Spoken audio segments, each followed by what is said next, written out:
मैना धन्या कला का जो चरण लगा वो श्रेष्ठता नहीं दिया। जो अधोगति में चले जाते हैं, अचानक जिनके प्राण छूट जाते हैं, उनके लिए ये कथा कर रही है। पितरों की 3 बेटियां, तीनों से गलती हो गई। आप शिव मंदिर में जाएं, कोई गलती ना हो, जल चढ़ाएं, मना नहीं, छींटा ना लगे, धीरे धीरे चढ़ाइए।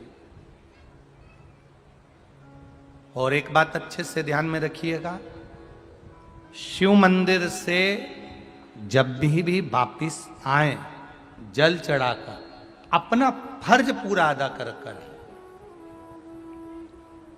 फर्ज से मतलब जब शिव मंदिर से वापिस आए, जो पत्ती, बेलपत्री, फूल शिवजी पे चढ़े थे वो नीचे शिवलिंग पे से नीचे गिर गए हों। एक शिवलिंग रखा है, लाना मिट्टी वाला, लाइए जरा उठा के। अब छत्तीसगढ़ में कथा चल रही, थोड़ा ध्यान से सुन लोगे एकांतेश्वर शिवलिंग का पूरा वृतांत। तो आप लोग जो पशुपति व्रत कर रहे हो या कोई भी उपास करते हो, कई लोग कहते हैं हमने करा नहीं हुआ। क्यों नहीं हुआ? उसमें हमारी गलतियों को हमें छाट। ये देखिए,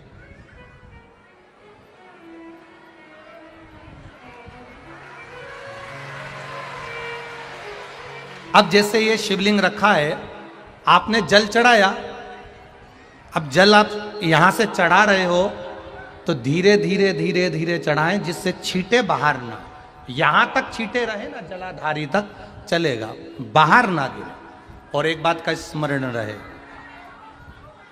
यदि बेलपत्री, फूल, पत्ती जल चढ़ाने के बाद ये सब अगर नीचे गिर जाए, जलाधारी पर गिर गया या नीचे उतर गया, तुम्हारा पूरा जल चढ़ जाए, तुम्हारे पास में चंदन नहीं है, अबीर नहीं है, गुलाल नहीं है, कुछ भी नहीं हो, तो भी अपने हाथ की 3 उंगलियों से रेखा 3 खींचकर और फिर जो माला आदिक भगवान की रखी थी, उसी से भगवान का वापिस पूरा श्रृंगार कर कर फिर वापिस आइए, भगवान को पूर्ण श्रृंगार।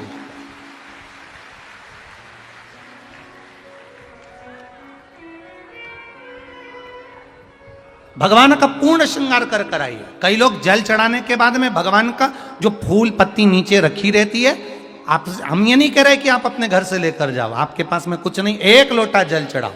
जल चढ़ाया, जो फूल पत्ती नीचे रखी हुई है उसी को उठाकर, उसको रखकर, उसी फूल से भगवान का खूब सुंदर श्रृंगार भगवान का कर कर फिर आइए। क्यों?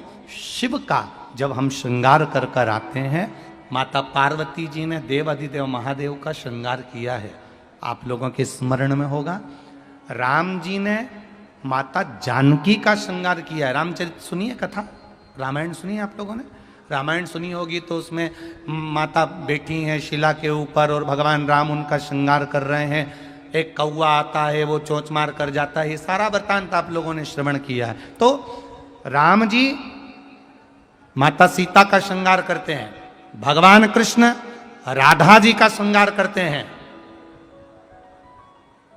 केवल एक देव अधिदेव महादेव की कथा ऐसी है जिसमें पार्वती जी शिव जी का श्रृंगार करती है। शिव का श्रृंगार किस लिए? क्यों? कहा जल चढ़ाने के बाद वहीं पर पड़ी हुई पत्ती से, फूल से, जो चढ़े हुए फूल हैं, चढ़ी हुई पत्ती है, चढ़ा हुआ निर्माल्य है, जो भी शिव जी का है, उसी को धोकर वापिस भगवान का श्रृंगार कर कर आना चाहिए। किस लिए? कि हे भोलेनाथ, जब मैं इस संसार सागर से जाऊं, अखंड सुहाग लेकर पूरी श्रृंगार कर कर इस धाम से जाऊं, ऐसी कृपा बना। जो पढ़ाओ, जो पढ़ो, चंदन नहीं है, हाथ से चंदन का स्मरण होना चाहिए। नहीं है हमारे पास लगाने को रोली, मोली, चंदन, जो भी आपके पास में, अबीर, गुलाल नहीं, अपने मन का गुलाल लगाइए, अपने मन का हृदय से दिल से रिझाने का प्रयास। ले जा बाबू, ले जा, दिल से चढ़ाइए। और जब भाव से, दिल से आप आनंद के साथ देवाधिदेव महादेव का आप पूजन करो, उसमें गलती ना हो, गलती ना हो।